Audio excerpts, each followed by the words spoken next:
Comme on va leur bander les yeux, ils protestent et déclarent qu'ils veulent mourir en bon français la tête haute. On n'en tient pas compte, on les encapuchonne tandis qu'ils chantent à pleine voix à vous faire trembler. La République nous appelle. Sachons vaincre, sachons mourir. Les Français doivent vivre pour elle un Français doit mourir. Ces mots sont ceux de l'aumônier de la prison d'Aix et ces hommes qui regardent la mort en face, des prisonniers ayant participé à une insurrection. C'était en février 1944, il y a 75 ans aujourd'hui. À l'époque, dans cette centrale de Villeneuve-sur-Lot, la plupart des hommes incarcérés sont des résistants, de fortes têtes qui ne se laissent pas faire.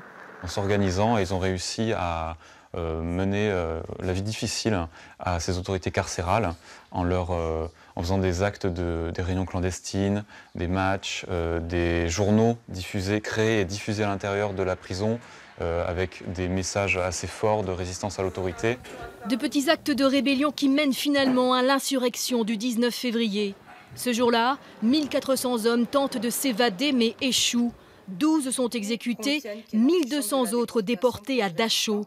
Parmi eux, Jacques Chantre, un jeune homme de 22 ans qui en a presque 100 aujourd'hui.